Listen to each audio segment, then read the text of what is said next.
Now back to live coverage on the CRN Sports Network. Looking for a life insurance company that specializes in what you actually need? Protection. Call Danny today with Symmetry Financial. Danny is certified in all 50 states, which means Symmetry Financial is not limited and has over 30 companies to choose from. Symmetry Financial has proved time and time again that their options and pricing is just better than the rest. Give Danny a call today at 828-994-1681 to see how Symmetry Financial can make life simple. This is CRN, the Community Radio Network, the voice of the community, the voice of anything sports, and proud to be the voice of the Comets. Follow us at crnsports.org. Now let's get back to the broadcast coverage on CRN.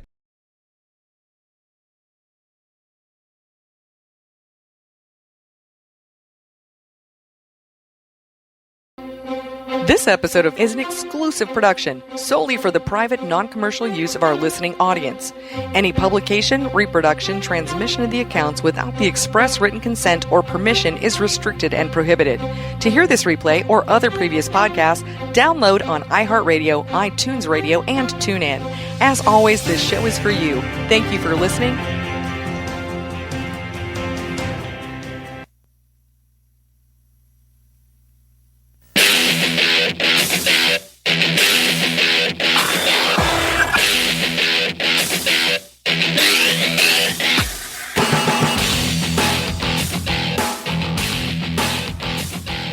Well, we hope you're able to have a getaway from being stuck at home or stuck at work or whatever you're doing in your day-to-day life, especially with everything that's going on with the continuation of the coronavirus pandemic. Our thoughts and prayers continue for all of our country leaders, our president, our race fans, dirt, pavement, short track racing, NASCAR, you name it. Always remember, keep on praying. Hey, welcome to Full Throttle. This is episode number 2 on the CRN podcast series. I'm Wesley Outland, joined alongside with Brandon White. And Brandon, we had a pretty good show to launch it last Thursday night, but I think, or Thursday afternoon, I think this one is just 100 times better. We've outdone ourselves today, buddy. How you doing? Doing good, Wesley. I mean, well, you've outdone yourself setting up all these interviews we got coming today. We've got a great panel of guests that are going to be joining us here in the next almost 3 minutes from now, as we've got everything from NASCAR talk to broadcasting, talking about esports, talking about the World of Outlaws last night on FS1. Did you see that? Did you see that race? What'd you think of it? Well, it was pretty entertaining. I mean, I haven't had the privilege to see a World of Outlaws race in person yet, but if it's anything like what I saw last night, then I need to go out and catch those races. Truly an awesome show. I've had the privilege to do a lot of announcing with dirt car racing for the modifieds, and I've done the World Short Track Championship and other events that they've had the privilege of sanctioning, and Sam Driggers and Brian Carter and all the powers that be. Of course, used to be Tom Deary. Tom Deary no longer with the World Racing Group, but one thing for certain, the entity that is the World of Outlaws and all the creations that have come from it have been phenomenal. So how you been doing, brother? You staying cooped in, staying inside? For the most part, yeah. I mean, occasionally I go walk around Fuquay, get some fresh air, get some exercise in from time to time, and then when I'm not doing that, I'm working. So I'm keeping myself busy through this pandemic. I know that everybody's lives are being affected, definitely, with all that's going on, and we're going to talk about that. We're going to talk about that from a NASCAR Cup Series driver's perspective. We're going to talk about that with a broadcaster and friend and colleague and one of my bosses at Speed 51 and MAV TV Short Track America, Bob Dillner.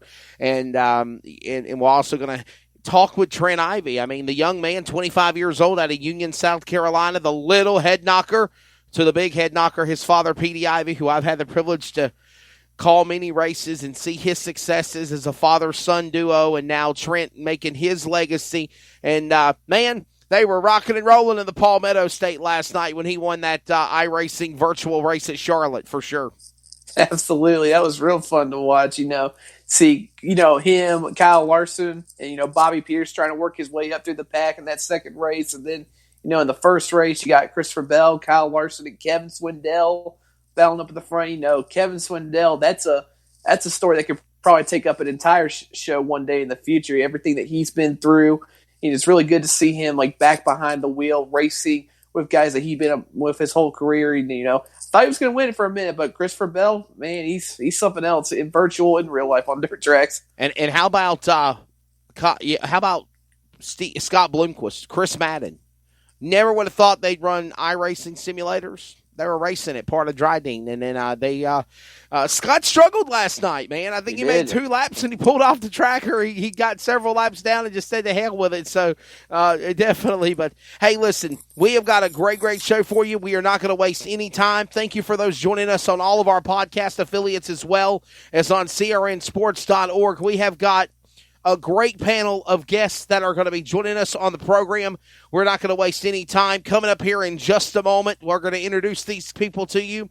Coming up first in just a couple of moments, Corey LaJoie, driver of the number 32 Ford for Go Fast Racing of the NASCAR Cup Series. We're going to talk to him about his quarantine, what he's doing to stay busy, what he thinks of iRacing, NASCAR, esports, being a new father to a new child a couple of weeks ago, being born in the family and being a daddy now. And we're going to talk with Corey LaJoie. He's next.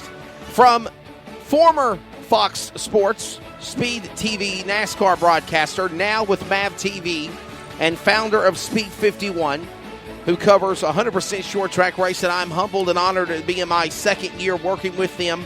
Bob Dillner is going to be joining us, and we're going to talk about what he's doing and what Speed 51's doing to keep everybody informed of all that's going on, and his thoughts of what's going on during this downtime. And finally, Trent Ivey, the big winner of the iRacing virtual race at Charlotte last night. You saw it on FS1 with the World of Outlaw Late Model Series. And the young man will be joining us here, and he's a pretty good friend of mine. I've known him for many years, watching him from crate late models to now super late model.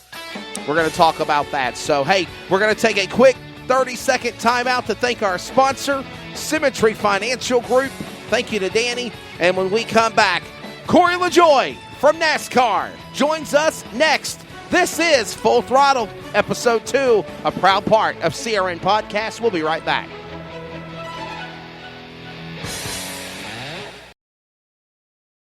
Looking for a life insurance company that specializes in what you actually need? Protection. Call Danny today with Symmetry Financial. Danny is certified in all 50 states, which means Symmetry Financial is not limited and has over 30 companies to choose from. Symmetry Financial has proved time and time again that their options and pricing is just better than the rest. Give Danny a call today at 828-994-1681 to see how Symmetry Financial can make life simple.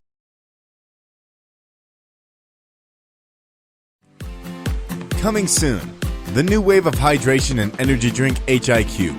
This new product is all natural with no caffeine and gives you a major boost of hydration and energy. No twitching effect or crashing like the old energy drinks. You can visit our website at www.liquidhiq.com or Twitter at HiQ2015 to learn more about this amazing energy drink. What is your level? Live your life and just let go. If you try, then you will know. Now back to live coverage on the CRN Sports Network.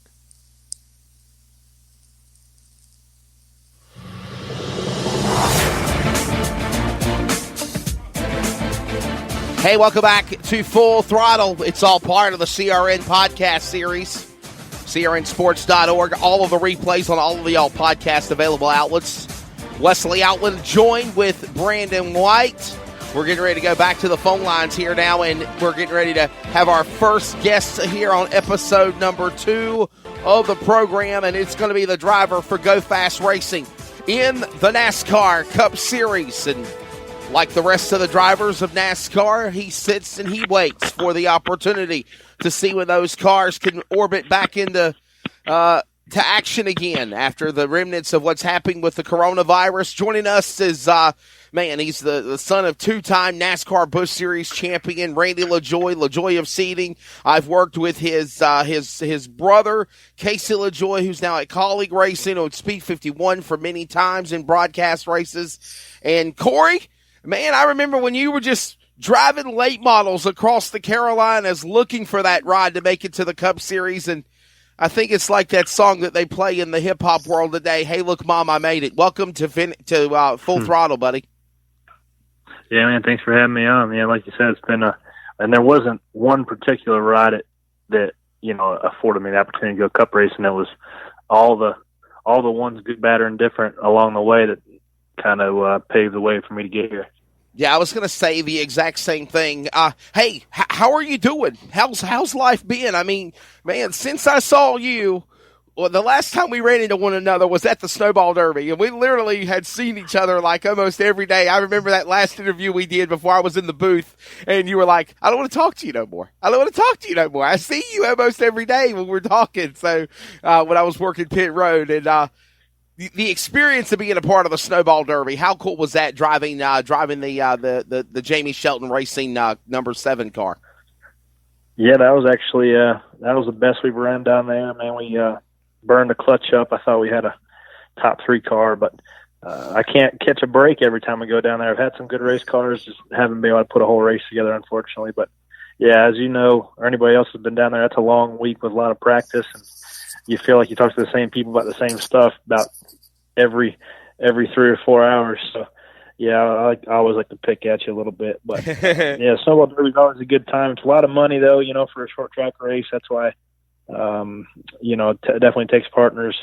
Dryden helped out quite a bit this year, and yes. I've got a guy, Danny Sanford, who's been helping me out anytime I go run super late model races. So that's been a lot of fun. That's my hobby. That allows me to jump in something at least for 1 week where I feel like I have the same tools as some of the guys that everybody else does, contrary to, usual Sundays with a little bit of an underfunded team with Go Fast. But, it's been a lot of fun to get good runs with those guys as well. We've had a good start to the year up until all this craziness started happening. Brandon White, before it's over with, buddy, we have got to get you down to Pensacola to the Snowball Derby. Might even be in December on, of course, if you can't be there, it'll be live on Speed 51. But, Five Flags Speedway is definitely an experience for sure. Oh, man, I tell you what, as soon as all this is over with, I am going to be itching to go back to the racetrack, and I might just put the Snowball Derby on my bucket list this year. I've seen so many great races there on TV. Streaming anyway. And I do want to go there in person. I just, need the money, of course. Looking forward to going there one day. So, Corey, let's talk about your racing endeavors now for 2020. Obviously, you have now hooked up with Go Fast Racing. How has the crew, how has the team, because you even said yourself, you're not one of those big top tier teams like Hendrick or Joe Gibbs or anything like that, but how are y'all staying afloat? How are y'all doing right now financial wise with all of these things going on with the coronavirus pandemic and not being able to race? Well, that's a pretty loaded question, but my guys were working up until the point to where the governor put the shelter in place or lockdown in effect for the state of North Carolina. So my guys had to put their wrenches down and go home. But as far as I know, that they're still getting paid by the team, which makes me feel good because those guys, have a lot of mouths to feed, and they've been working hard for myself as well as Go Fast for the last couple of years. And it's been fun to work with those guys. It's a small team, which kind of brings back memories of, myself racing Canon or ARCA or even late models with some of my buddies at Dad's shop. It's not further removed than us on any given Sunday when we go to the Cup track. It's very similar as a small team feel. Corey, can we go back to March 13th at Atlanta Motor Speedway? I know you were there. What was the demeanor like from being at Atlanta with all of this chaos that's happened with this pandemic where it first started, and now we're already on April the 2nd, and from where it was the week before when you guys had just finished racing, of course, at Phoenix?